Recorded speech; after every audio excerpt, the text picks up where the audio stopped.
आज धेरै पछि मर्निङ आएको धेरै जाडो देखेर पुरा सुनसान छ। एक्लै लेफ्ट राइट हान्नु हिँड्न कुद्नु सकिँदैन। मस्त हिँड्दै सिटिङ गर्दै हिँड्दै स्ट्रेचिङ गर्दै हिँड्दै। मलाई हल्का जाडै थियो। यसो लाम्रो लाएर आइरहेको छु। जाडो भइरहेछ। त्यस्तो बित्ति जाडो पनि छैन त। तर भर्खर यता एउटा अङ्कल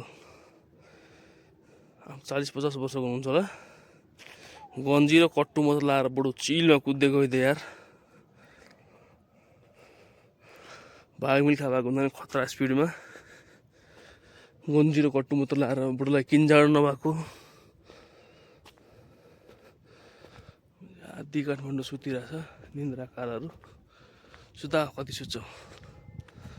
अब यो मेरो ब्लग कलिएर त्यो पनि सुतिदिएर आउँछ देखेर। उठ मुझे यसो स्वास्थ्यलाई ध्यान दे। यतिसम्म कुकुरहरू सुत्न।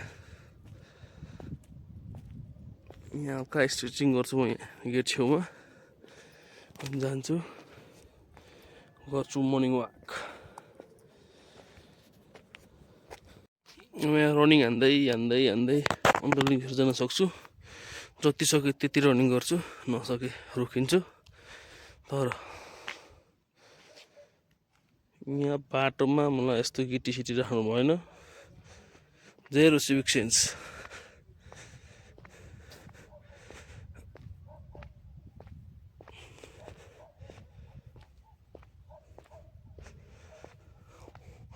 यहाँबाट म सिधा हिँड्दै एउटा खोला तरेर पहाड झरेर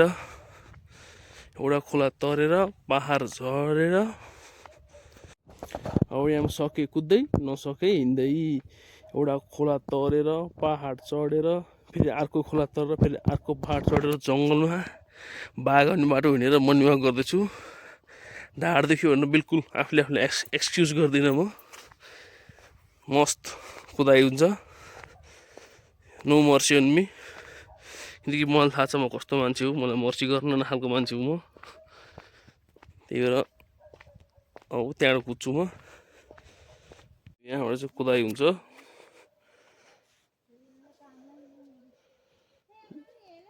बिहान अर्ग्यानिक तरकारी लोडेड भइसक्यो। अब जाँदैछ। किन्न जानु होला। आन्टीहरूको बिक्री गरिदिनु होला। आन्टीहरू देखि नि मलाई तामाङ भाषा मुख छाड्छन्। त्यही भएर म काटिदिन्छु। खाँदैछु ढाड दुखी पनि। ओहो ढाड दुख्यो। जब यहाँबाट त्यहाँ कुदेको ढाड दुख्यो। त्यहाँ माथिबाट यहाँसम्म कुदेको ढाड दुखिसक्यो। अब हेरौँ कति जेलसम्म दुख्दो रहेछ ढाडमा आधार छ ढाड। यहाँभन्दा 50 मिटर माथि नै पिच छ। यहाँभन्दा 50 मिटर तल पनि पिच छ। तर यहाँ मात्रै पिच किन छैन भने यो ठाउँको मान्छेलाई लागिरहेछ कि चुतिया बनाउने मान्छेहरूले ओ विकासै छैन कस्तो अनडेभलप ठाउँ भन्ने जस्तो फिल पारेर पिच छ देखिस् भनेर प्र्याङ्क गर्न खोजे जस्तो लाग्छ। तर यो प्र्याङ्क होइन साह्रो चुतियाहरू यति बाटो नजानु चाहिँ के जान्थ्यो। म आइरहेछु मर्निङमा गइरहेछु। हल्का ढाड दुखिरहेछ। त्यहाँ एउटा घरमा आफ्नै बारदालीमा एउटा मान्छे बस्या कि के हो। अनि आफ्नै बारदालीमा बस्यो होला सायद। यसो फुलसुलमा पानी हाल्यो होला। त्यो मान्छे चोर जस्तो लाग्यो मलाई। चोर हो रहेछ भने त्यसलाई मान्छेलाई उठाए केही पनि भनिनँ मैले। चोर होइन रहेछ भने मेरो सोच खराब। चोर हो रहेछ भने त मैले त रित्याउँछ यार त्यो घर।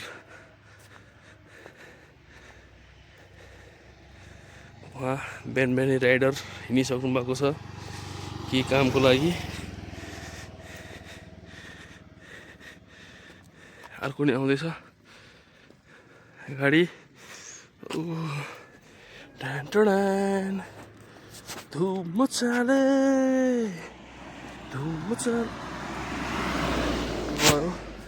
बिहान रहेछ। मैले चाहिँ सेतो कलरको गाडी सोचेको थिएँ। पुरा अन्धेरा भइसक्यो। लाइट बालिदिन्छु। अँधेरो छ। धुवा मत देख्छ। त्यहाँदेखि डरभर भन्ने केही छैन मलाई। जुनमै त सो रहा था शेर अकेला आता है। यहाँ कोल्याएर हल्का कलाकारी देखिसकेको थियो। यो कलाकार चट्ट यहाँदेखि त्यहाँसम्म कस्तो अटो फोकस भएको, त्यहाँसम्म कलाकारी छ, राम्रो छ, सबै कुरा राम्रो छ। तर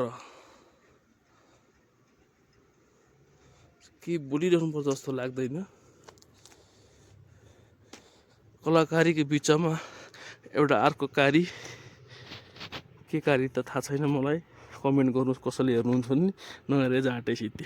घोर जङ्गलको यो अब अँध्यारोमा चिर्दै म लेफ्ट राइट हान्दैछु। ढाड चाहिँ बहुत दुख्यो मलाई, डरभर त यत्र झाँट्ने लाग्दैन। साह्रै हिँड्दा पनि फिल गरेर चाहिँ म मेरो ढाड कडक कडक कडक कडक गरिरहेछ। भगवान्सँग भगवान् कामै नगरी तल पाइयोस्। सुती भनेको थिएँ, माया टोक्ने अपाङ्ग भत्ता खुवाउँछ कि जस्तो डर लाग्यो मलाई। अब भगवान् सरी, मिस्टेक भयो। हल्का क्यामेरामा त केही पनि देखिरहेको छैन, ब्राइटनेस बढाएन घटाएन, तर मैले चाहिँ देखिरहेको छु सबै कुरा। यहाँ अघि त्यहाँ भगवान् भारी मिस्टेक हो गयो भने उतो घरको बा उठिरहेको रहेछन्। बाबु के भयो, बिहान भगवान् भगवान् भन्दै हिँडिरहेको छौ त भन्नुभयो। ओभर लाज लाग्यो मलाई, केही पनि भन्न सकिनँ मैले। केही पनि होइन, बाबाले हिँड्ने अब क्या ही कर सकते हैं।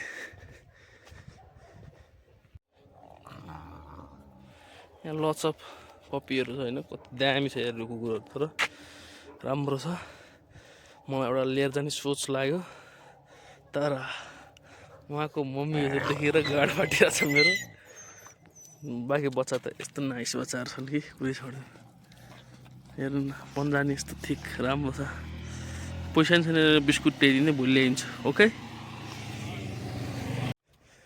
I'm at very viral place. यो ठाउँको नाम गान्डु बस्ने गुन्डु हो यो ठाउँको नाम। गान्डु बस्ने ठाउँ भन्नु हुँदैन ठाउँलाई, गुन्डु मात्र हो, राम्रो मान्छे बस्ने ठाउँ हो, जे बाध्य भन्नुहुन्न। यहाँ आएको मानु उता मन्दिर जान्छु म माथि। ढाड दुखियो मेरो।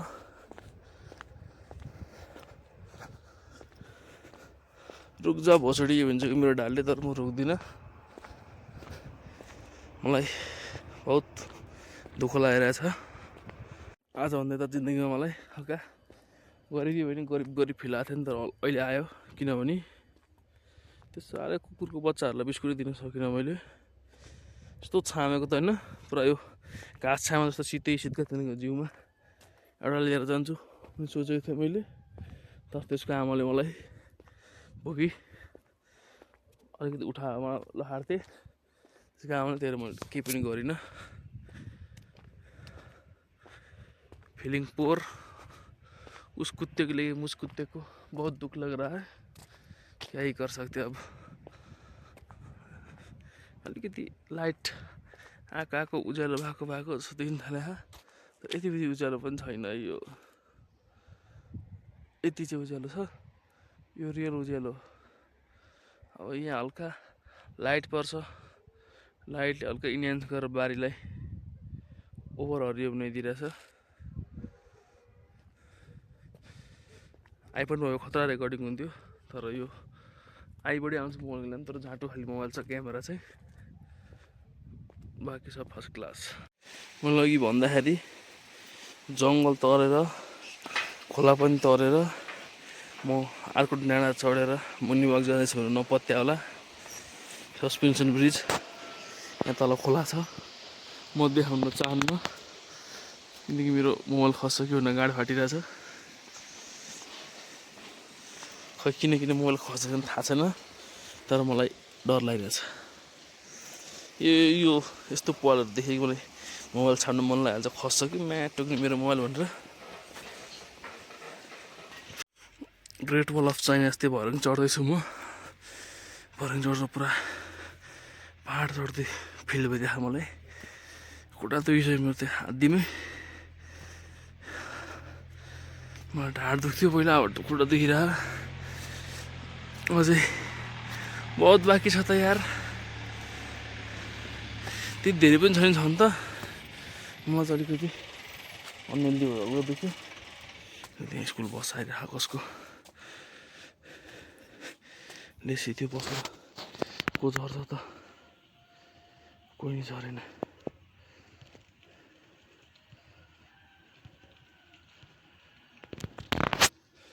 म चाहिँ मुत्न झरे क्या हो।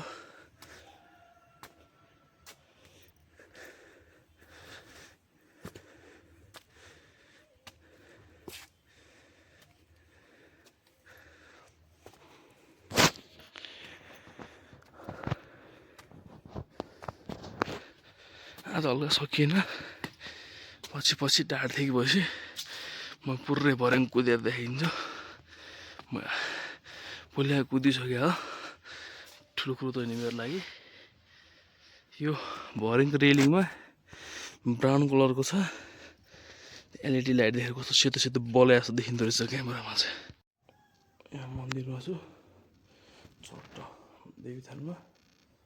यो क्यामेरा खोइ के आफै जुमर बिग्रिन्छ। छोटो मन्दिर यो मात्र होइन, मन्दिर त्यहाँ त्यो गणेश भगवान्को मन्दिर हो। यो अन्तलिङ्गेश्वर महादेव हुन्। अनि यहाँ गणपति बाबा मोडी। अब म जान्छु, यहाँ माथि एउटा ठाउँ छ, एक्सर्साइज गर्छु। अनि हल्का ढाड ठिक हुन्छ कि। यहाँ गएर आइयो लास्ट फाइनल डेस्टिनेसन विष्णु मन्दिर।